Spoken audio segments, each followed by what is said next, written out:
Assalamualaikum warahmatullahi wabarakatuh.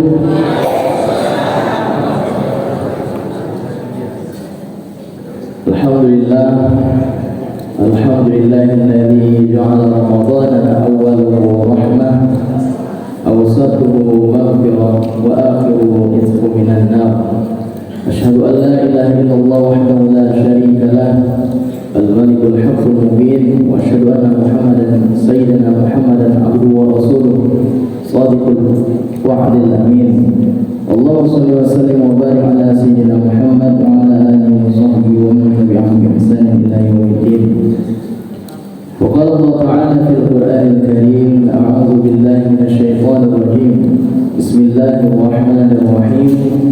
Lan tanalul birra hatta tunfiqu mimma tuhibbun wa ma tunfiqu min syai'in fa innallaha bihi 'alim. Shadaqallahu azim, shadaqan nabiyul karim, wa nahnu 'ala dzalika minasyahidin wa syahidin. Apa kabar Bapak Ibu semuanya, sehat? Ya, alhamdulillah. Cuma saya yang tidak sehat Bapak Ibu. Saya dalam keadaan gugup yang luar biasa nih. Dimulai daripada sholat tadi saya sudah gugup luar biasa. Saya hadir menyampaikan atau mengingat kembali apa yang perlu kita ingat.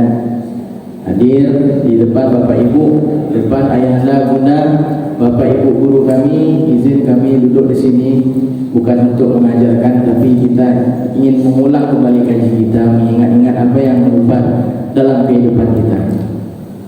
Dari kemarin saya dapat, setelah zuhur saya duduk sejenak untuk baca Quran, didatangi oleh ketua panitia, misalnya saya untuk menggantikan ceramah atau tausiah subuh. Seharusnya jadwal Ustaz Arhan, tapi karena saya jadwal imam, saya langsung setuju untuk sekarang ya. Dan saya berpikir untuk apa tema seharusnya yang saya bawa. Nah, jadi pertama saya pikir tema saya ada tertarik dengan eskatologi. Eskatologi ini apa Bapak Ibu? Eskatologi ini ilmu mempelajari akhir zaman. Dalam punya rupanya akhir zaman. Apa huru-hara akhir zaman ini gimana? Tapi saya pikir lagi, mungkin saya ada yang lebih bagus saya sampaikan. Yang pertama yaitu membuka cakrawala atau literasi mengenai wakaf. Jadi Bapak Ibu yang dimuliakan Allah Subhanahu wa taala, sebelumnya bersyukur kita kepada Allah Subhanahu wa taala, alhamdulillah hingga detik ini, puasa yang ketiga ini kita diizinkan oleh Allah Subhanahu wa taala untuk hadir dalam menimba majelis ilmu. Di majelis ilmu ini para malaikat mendoakan kita, mengampuni kita, untuk memohon ampun kepada kita, dan seluruh apa yang ada di langit dan di bumi ini bertasbih untuk para penuntut ilmu. Jadi di majelis ilmu ini doa-doa kita makbul, banyak beristighfar, dan insya Allah hadirnya kita tidak akan sia-sia karena malaikat jadi saksi kita. Salat dan salam tidak lupa kita hadirkan kepada baginda Nabi besar Muhammad sallallahu alaihi wasallam dengan salat dan salam kepada baginda. Allahumma shalli ala sayyidina Muhammad wa ala ali sayyidina Muhammad. Sedikit kita mengingatkan arti daripada nabi kita ini apa namanya? Muhammadun. Irsyad tahu? Dengan ngantuk Irsyad. Yang anak-anak tahu Muhammadun apa artinya?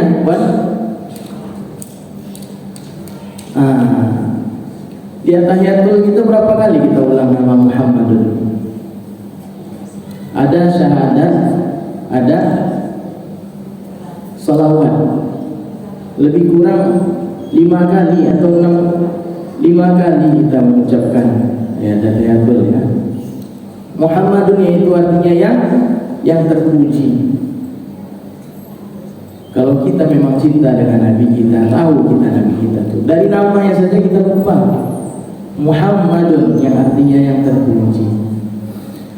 Bapak Ibu dimuliakan Allah Subhanahu wa taala, adapun tema pada pagi hari ini yaitu dunia perwakafan. Wakaf. Kalau wakaf ini asalnya daripada sedekah. Jadi Bapak Ibu, sedekah ini terbagi dua. Ada sedekah wajib, ada sedekah sunnah. Sedekah wajib apa? Zakat. Khudz min amwalihim shadaqatan tutahhiruhum wa tuzakkihim biha. Dalil zakat fitrah. Khudz min amwalihim shadaqatan tutahhiruhum wa tuzakkihim. Ambil harta mereka itu, ambil kata perintah. Untuk apa? Shadaqatan tutahhiruhum wa tuzakkihim biha, untuk mensucikan hati mereka, mensucikan harta mereka. Zakat fitrah dan zakat mal. Nah, ini sedekah wajib. Yang kedua, sedekah sunnah. Sedekah sunnah ini mulailah daripada perbuatan kita. Tabassamuka ila akhika shadaqah. Senyum saja kita kepada saudara kita sedekah. Nah, dari bentuk yang immaterial, yang tidak ada materinya. Kullu ma'rufin shadaqah. Seluruh kegiatan yang baik itu sedekah. Lanjut lagi, ada nama infak. Istilah infak, nafaqain fiku. Kita menginfakkan, mengeluarkan harta kita untuk menafkahi perjuangan operasional masjid kita, ini infak di masjid. Kita menafkahi anak cucu kita, istri kita, menafkahi keluarga kita. Ibadah, sedekah, sebaik-baiknya ibadah. Namun ada satu hal kejadian, ada dua versi di mana dalil sedekah ini yang menjadi namanya wakaf. Yaitu yang pertama, versi daripada kaum Ansor yang mengatakan yang mewakafkan pertama itu terjadi ketika Rasulullah mewakafkan daripada tanahnya untuk membangun masjid. Namun dari kaum Muhajirin mengatakan kejadian wakaf ini terjadi ketika Umar bin Khattab ini menghadap Rasulullah.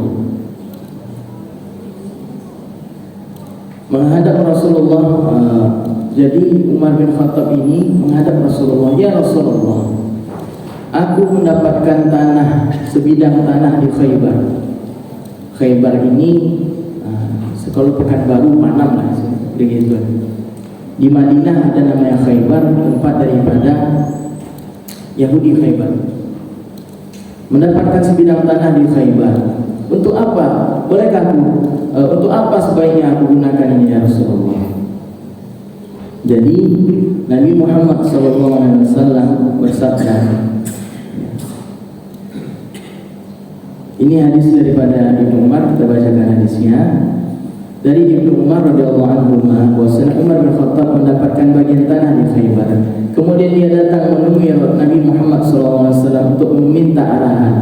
Umar berkata, "Wahai Rasulullah, aku mendapatkan kekayaan berupa tanah yang sangat bagus yang belum pernah kudapatkan sebelumnya.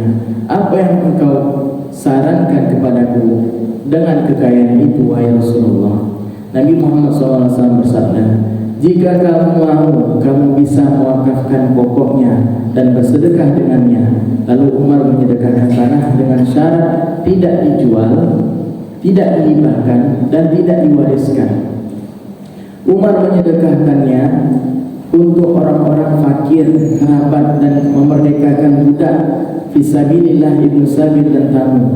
Tidak berdosa bagi orang yang mengurusinya jika mencari atau memberi makan darinya dengan cara yang baik dan tidak menimbun. Hadis riwayat Bukhari. Jadi kata dari wakaf di sini, in syi'ta habista, hasibta ini yaitu menahan. In syi'ta hasibta, kalau engkau mau tahan tanah di Khaybar ini, dia tidak boleh disedekahkan, dia tidak boleh diwariskan, tidak boleh dijual beli. Jadi inilah akar daripada wakaf ini. Bapak Ibu yang dimuliakan Allah Subhanahu wa taala, rukun wakaf ini ada 4. Yang pertama itu wakif, orang yang mewakafkan. Kalau wakif ini dia punya syarat lagi, prasyarat untuk menjadi wakif, yaitu dia harus mencari nazir terlebih dahulu. Nazir ini apa lagi? Nazir ini orang yang mengelola wakaf, orang yang mengelola wakaf tersebut, diamanahi harta wakaf ini, itulah nazir. Yang kedua, mauqufun bih, harta yang diwakafkan. Yang ketiga, mauqufun alaih, harta yang diwakafkan ini untuk siapa. Dan yang terakhir ada siwat, yaitu ikrar daripada wakaf tersebut, ijab kabulnya. Jemaah sekalian yang dimuliakan Allah Subhanahu wa taala. Jadi kita berbicara mengenai dunia pewakafan ini, sedikit banyak saya kerja di Kementerian Agama Kota Pekanbaru di penyelenggara zakat dan wakaf. Makanya sedikit bicara mengenai zakat dan wakaf. Sedikit kita berbagi mengenai informasi mengenai wakaf ini. Berapa bulan yang lalu kami baru dilantik menjadi pengurus dari Badan Wakaf Indonesia atau BWI, perwakilan Kota Pekanbaru. Jadi mungkin Bapak Ibu mengenal atau ketahui BWI itu, Bapak Ibu? BWI, Badan Wakaf Indonesia. Mungkin Bapak Ibu kenalnya Basnas saja. Jadi ada Kementerian Agama, ada 2 lembaga independen yang membantu daripada persoalan zakat, namanya Basnas, Badan Amil Zakat Nasional. Kalau namanya untuk membantu di bidang wakaf, namanya BWI, Badan Wakaf Indonesia. Bapak Ibu yang dimuliakan Allah Subhanahu wa taala, jadi bicara mengenai dunia perwakafan ini sudah sangat lama ya. Diawali di zaman Rasulullah SAW. Daripada riwayat Umar tadilah ini dasar daripada ahli-ahli fuqaha, ahli-ahli fikih yang mendasarkan inilah hadis daripada dasar terjadinya wakaf tersebut. Ada hartanya, ada orang yang mewakafkannya umat, ada harta mauqufun bihnya, yaitu hartanya itu apa? Tanah di Khaybar. Ada mauqufun alaihnya, yaitu peruntukannya untuk siapa?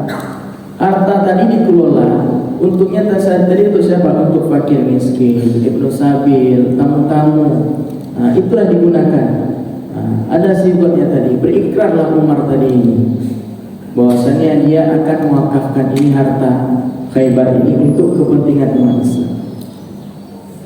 Jadi Bapak Ibu yang dimuliakan Allah Subhanahu wa taala, bicara dunia wakaf, selanjutnya kita mendengar juga ada wakaf daripada Utsman bin Affan. Utsman bin Affan ini mewakafkan sumur. Ketika sumur ini dimiliki oleh Yahudi, wajib nih harus membayar kalau ingin minum daripada sumur tersebut. Tapi dengan berlomba-lomba para sahabat membebaskan sumur tersebut, jatuhlah kepada Utsman bin Affan yang membebaskan sumur tersebut untuk kepentingan umat muslim. Selanjutnya apalagi ada namanya Abu Talha. Dia mempunyai kebun kurma yang paling bagus di depan Masjid Nabawi. Dia bertanya kepada Nabi, "Wahai Nabi, aku ingin mensedekahkan ini, wakafkan ini kebun kurma ini. Anda punya keluarga?" "Ya, saya punya." "Sedekahkan, wakafkan untuk keluarga." Jadi Bapak Ibu yang dimuliakan Allah Subhanahu wa taala, untuk peruntukan wakaf ini ada 3. Peruntukan wakaf ini untuk siapa? Ada 3 bagiannya. Yang pertama wakaf khairi.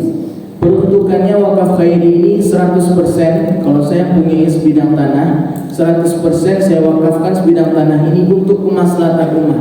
Namanya wakaf khairi. Silakan nazir dikelola untuk kepentingan umat. Itu wakaf khairi namanya. Yang kedua ada namanya wakaf ahli. Wakaf ahli ini saya punya sebidang tanah, sebidang kurma, kebun kurma misalnya. Selanjutnya saya wakafkan ini untuk ahli saya. Jadi hanya daripada keturunan saya saja yang bisa menikmati daripada pengelolaan hasil kebun kurma ini. Dengan catatan keturunan saya tidak boleh menjualnya, tidak boleh menghibahkannya, tidak boleh menggadaikannya. Jadi dia abadi. Sifat wakaf ini abadi. Dan yang terakhir wakaf mustarak. Wakaf kombinasinya. Wakaf mustarak ini saya punya kebun kurma, saya wakafkan 50% untuk kemaslahatan umat, 50% untuk daripada keturunan saya, wakaf ahli. Jadi Bapak Ibu berbicara mengenai wakaf, ini khusus orang yang mengurusnya namanya nazir. Ini berbeda dengan namanya amil. Kalau amil zakat jelas di surat At-Taubah ayat 60. Ada amilin sana. Yang ketiga dia mendapatkan bagian. Sedangkan nazir wakaf tidak. Dia harus mengelola dulu aset wakaf ini, baru dia boleh menikmati daripada aset wakaf tersebut. Makanya kalau kita berpikir, saya berpikir zakat ini dari harta manusia untuk manusia, habis gitu saja. Sekarang kan makanya ada namanya zakat produktif, diproduktifkan, tidak habis saja. Kalau wakaf ini harta manusia untuk Allah, untuk kemaslahatan manusia. Jadi wakaf ini punya Allah, Bapak Ibu. Semua benda wakaf ini punya Allah. Makanya dalam regulasi kita, ini saya bawa bukunya ini yang tahun 2021, Himpunan Peraturan Perundang-undangan Perwakafan, Undang-Undang Perwakafan nomor 41 tahun 2004. 24 tahun yang lalu.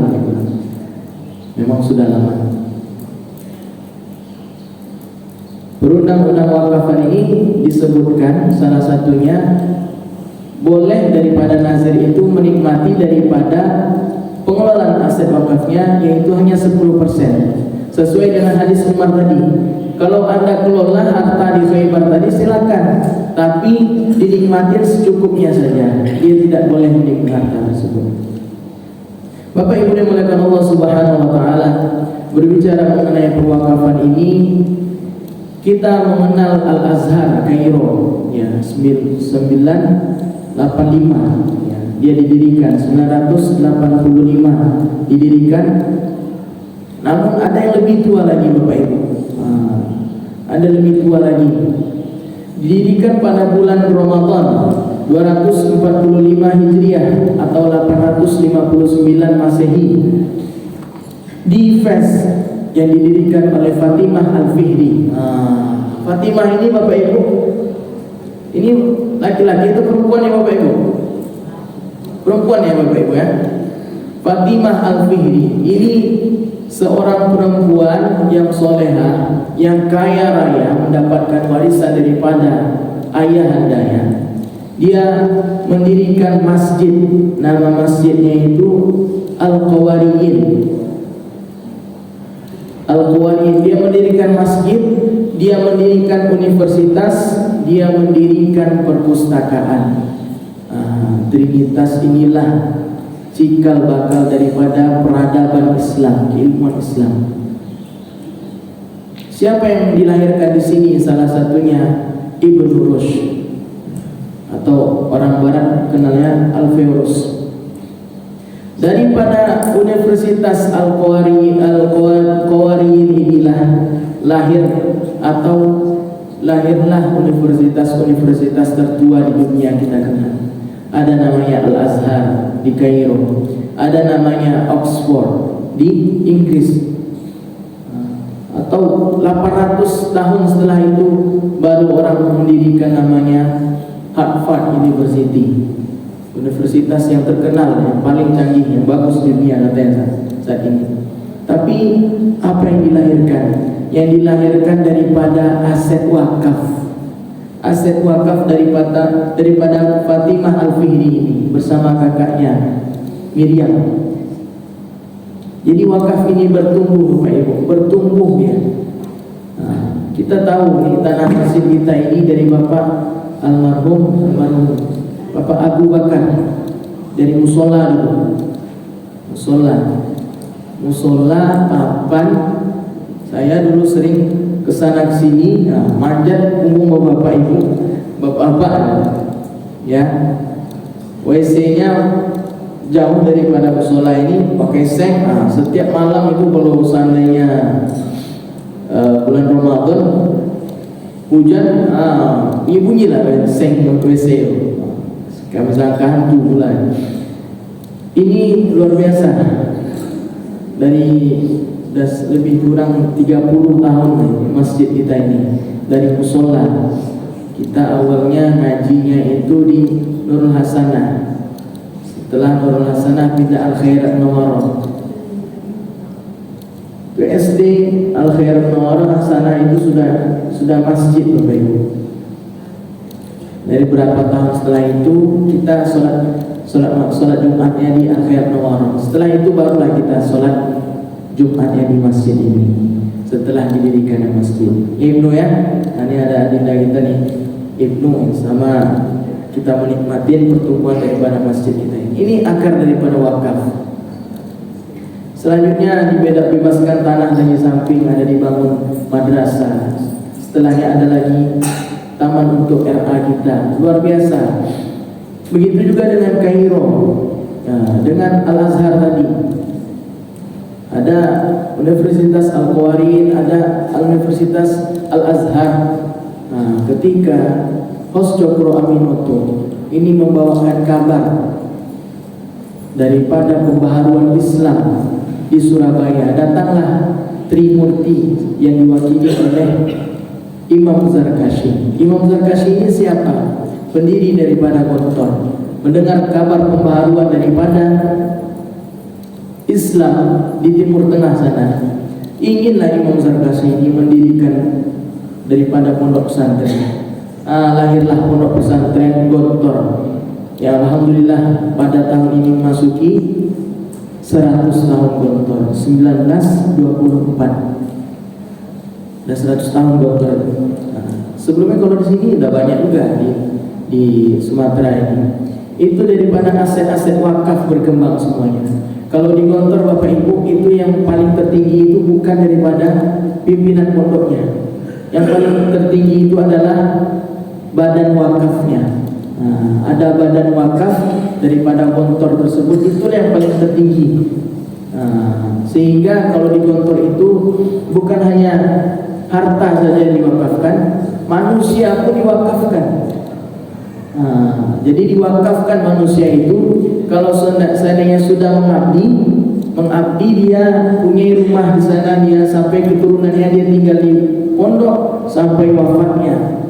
Itulah mengabdi diri di pondok. Dengan kata lain, dia mewakafkan dirinya di pondok. Jemaah semua yang dimuliakan Allah Subhanahu wa taala. Jadi kalau seandainya wakaf ini dikembangkan daripada sejarah tadi, kita melihat seorang wanita solehah yang punya harta luar biasa. Dia mendirikan masjid ketika bulan Ramadan. Dari masjid ini dia mendirikan universitas. Dari universitas ini mendirikan perpustakaan. Dari 3 trinitas ini dia melahirkan cendekiawan-cendekiawan luar biasa di zamannya. Ada namanya Ibnu Rushd tadi. Ibnu Rushd ini karyanya ini yang paling kami kenal, yaitu Bidayatul Mujtahid wa Ghayatul Muqtasid.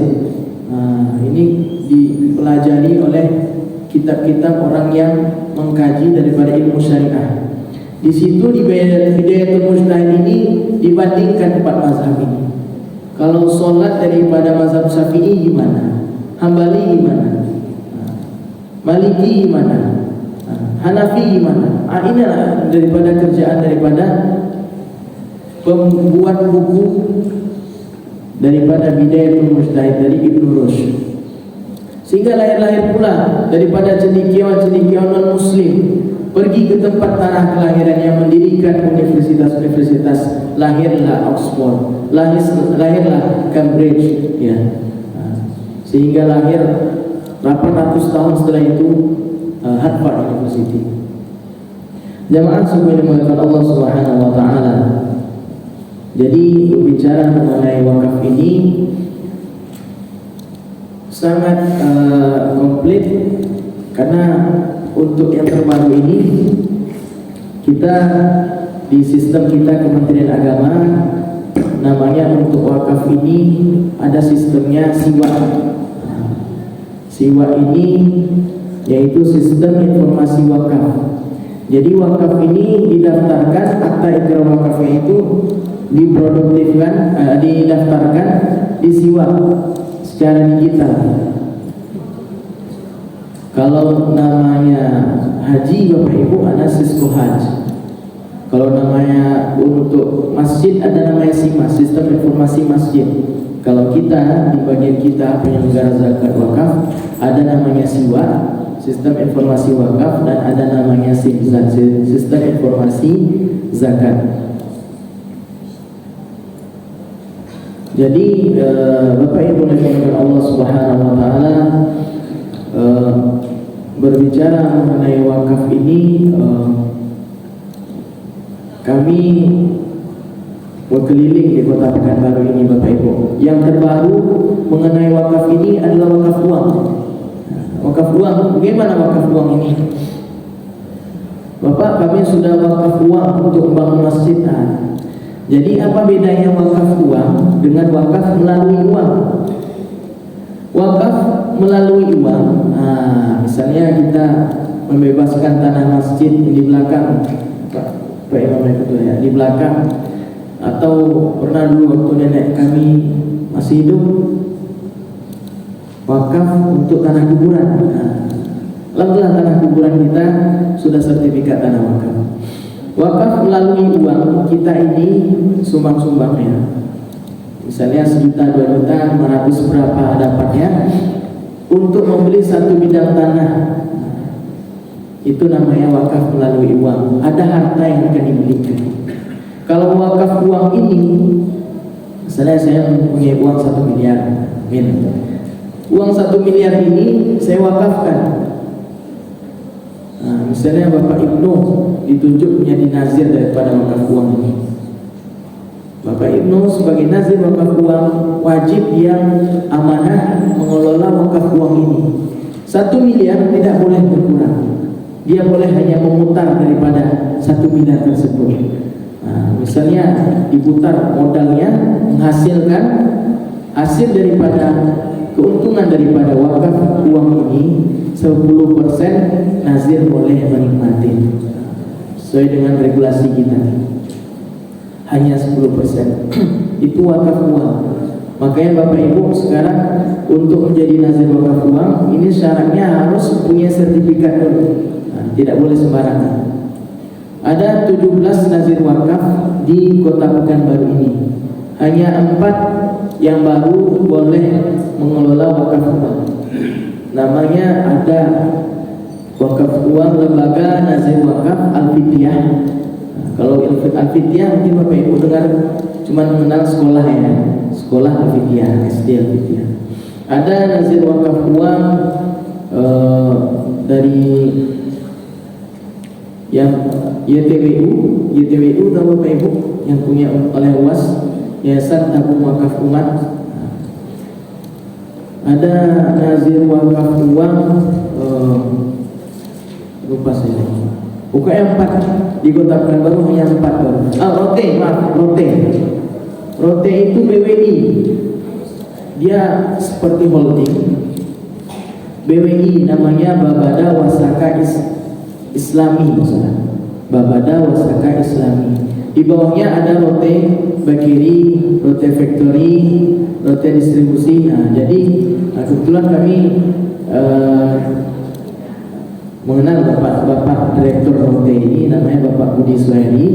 Bapak Budi Suhari ini dia Direktur kepada Rote Foundation ini, dan beliau juga sebagai pengurus daripada BBI Provinsi Riau dan sebagai asesor juga untuk penguji daripada yang ingin menjadi nazir wakaf uang.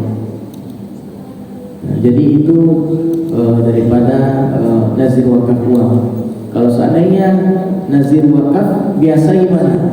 Nah, jadi nazir wakaf ini Bapak Ibu orang yang amanah, harus amanah.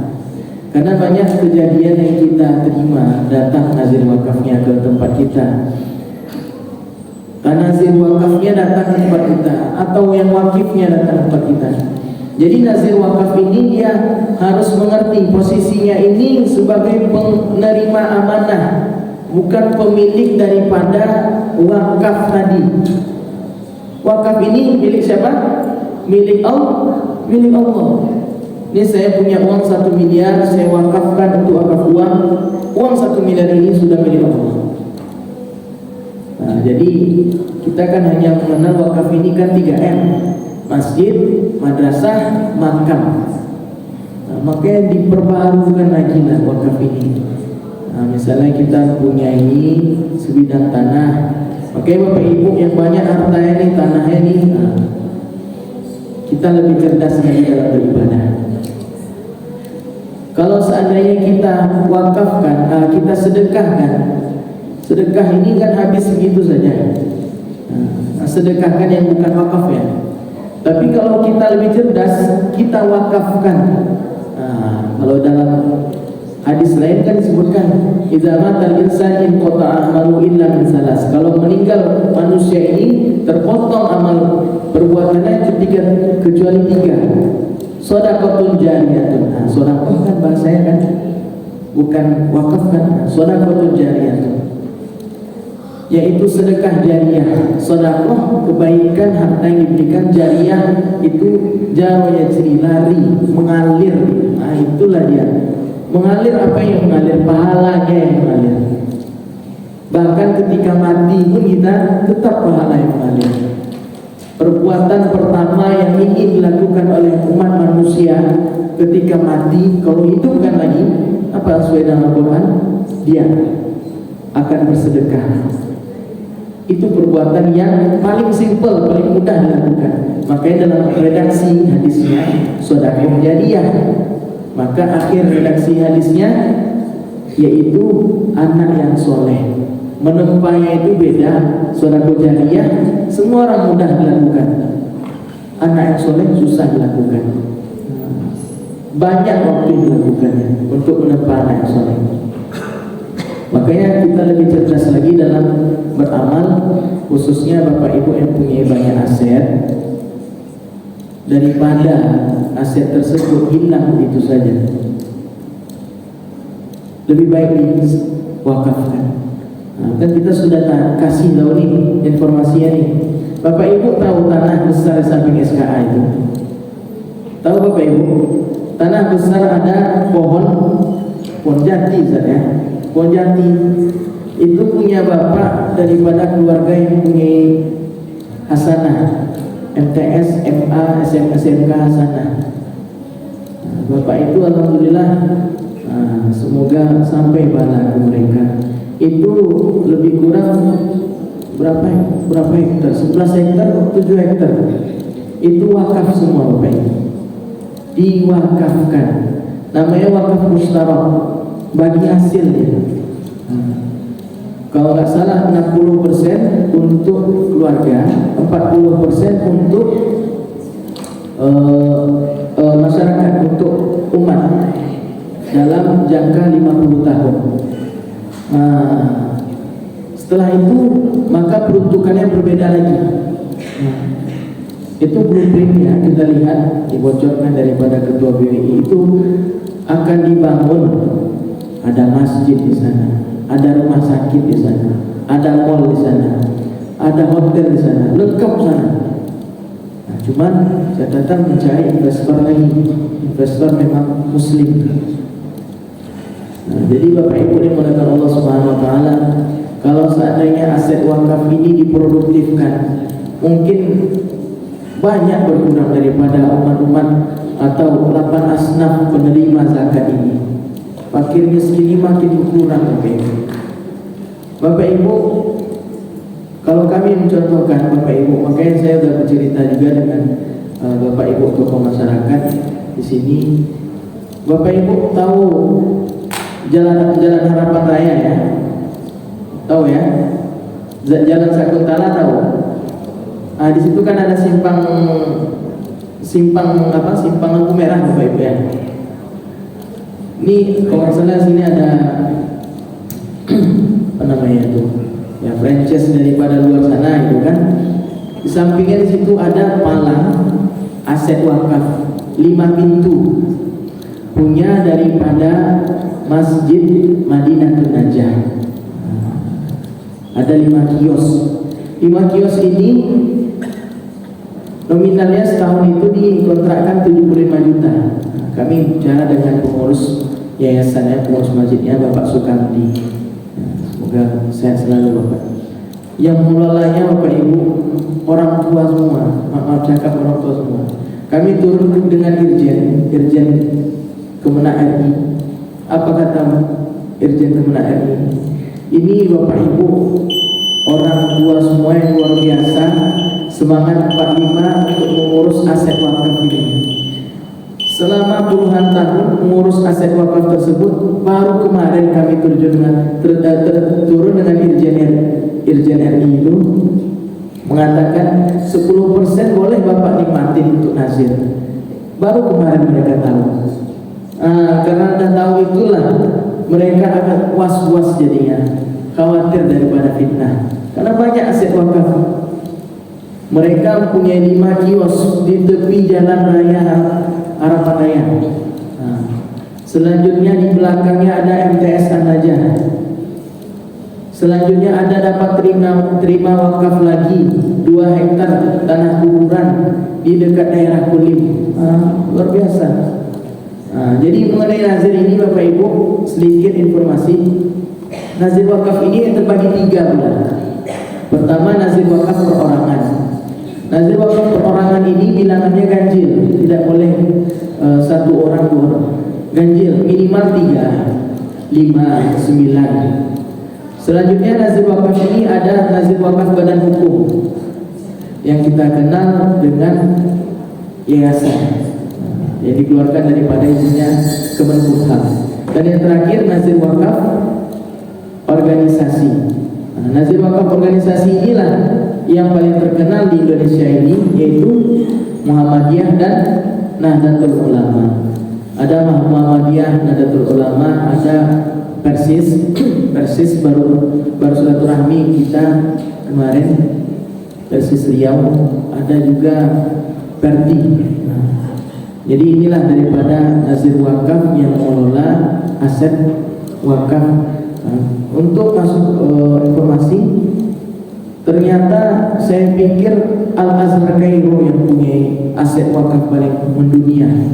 Rupanya di Indonesia Bapak Ibu, yaitu nazir wakaf organisasi Muhammadiyah, organisasi yang mengelola aset wakaf luar biasa, mempunyai universitas dari TK namanya kan BA Bustanul Atfal sampai universitas, mempunyai panti asuhan. Inilah pengelola aset wakaf terbesar di dunia. Berapa bilangan harta luar biasa. Jadi patut bangga kita. Jadi kalau terbaru sekarang Bapak Ibu, setelah kita diskusi dengan Bapak Rote, seharusnya negara kita ini punya nazir wakaf negara. Mungkin harapan kita mungkin akan terwujud. Kalau bukan Danantara, mungkin ada nazir wakaf daripada negara kita ini yang mengelola aset wakaf luar biasa dan diperuntukkan untuk kemaslahatan umat kita ini. Kiranya itu yang dapat kita sampaikan. Ini kita belum masuk sampai kalau saya pribadi Bapak Ibu sampai masalah teknis, karena kan saya juga admin daripada sistem informasi wakaf ini. Bagaimana dikeluarkannya akta ikrar wakaf, Jadi banyak aset wakaf kita ini mungkin yang belum terdata dalam atau diikrarkan akta ikrar wakaf. Karena ada kejadian Bapak Ibu, makanya usulan saya, daripada berkas-berkas wakaf ini harus diamankan sebaik mungkin. Kalau seandainya tidak ada akta ikrar wakaf, Bapak Ibu masyarakat punya wasiat kepada anak-anak, itu ada tanah di sana, itu ibu wakafkan. Tidak cukup seperti itu, harus tertulis. Atau masyarakat ada namanya istilah wakaf bersama, wakaf yang melalui uang tadi kita beli tanah kuburan misalnya, tanah kuburan. Akhirnya karena tidak tahu nih siapa sih untuk memikirkan, banyak nih yang mewakafkan, ratusan orang satu RW. Siapa sih kita bilang satu wakafnya saya? Anggaplah saya sebagai misalnya, saya sebagai RW-nya misalnya, atas nama saya. Nauzubillah. Rupanya udah puluhan tahun meninggal pula saya, dapat pula dengan ahli waris surat tanah ini. Oh, ada mah rupanya ayah punya tanah ini. Iya, ada surat tanah ini. Lebar tanah ini, 2000 meter persegi. Dilihat rupanya tanah tersebut banyak kuburan. Tanah ayah banyak kuburan, siapa berani di kuburan? Rupanya karena belum sampai untuk mengurus administrasi daripada wakaf. Makanya lah banyak tanah wakaf digugat. Itulah Bapak Ibu, karena tidak sampai selesai administrasi wakafnya. Salah satu yang paling kuat yaitu AIW, akta ikrar wakaf. Kalau sudah sampai AIW ini, kalau yang berani menggugat, berhadapanlah dengan Undang-Undang 41 tahun 2004. Barang siapa yang menjual, menggadaikan daripada aset wakaf tersebut, maka akan dipenjara 20 tahun, denda 500 juta. Itu banyak Bapak Ibu. Sini itu yang berani-berani menjual. Alhamdulillah, alhamdulillah. Semoga kita dari niat kita yang ingin mewakafkan disampaikan oleh Allah Subhanahu Wa Taala aset abadi kita dunia akhirat, dan dapat dilanjutkan oleh anak keturunan kita, dan dapat dipantau oleh anak keturunan kita aset-aset wakaf kita. Amin ya rabbal alamin. Kiranya itu dapat saya sampaikan. Kalau ada pertanyaan silakan di pertanyaan Ustaz. Boleh. Kemana tahu ada penasaran Bapak Ibu ingin mewakafkan, Ustaz mewakafkan saku untuk di masjid boleh Ustaz? Kalau saku, saya dulu jujur Bapak Ibu, saya pernah memberikan saku untuk masjid. Karena pikir saya, kalau untuk uang kan memang untuk operasional masjid. Kalau saku kan kadang kita kan nampak barang yang kita beli itu kan dipakai kan senang pula kita. Kalau sampai habis dipatah-patahkan ya sampai segitulah berarti pahala sampai kita. Begitu juga mungkin Bapak Ibu melihat ini mimbar, tahu kita siapa yang mewakafkan ya?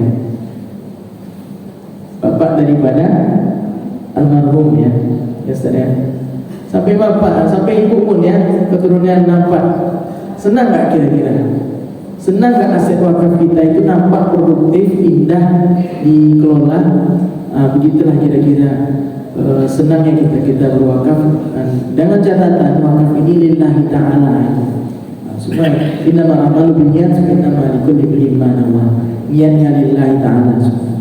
Kalau tidak ada, terima kasih. Kiranya yang tidak kita sampaikan, kita tutup dengan kafaratul majlis. Subhanallah wa bihamdihi asyhadu an la ilaha illa anta astaghfiruka wa atubu ilaik. Assalamualaikum warahmatullahi wabarakatuh.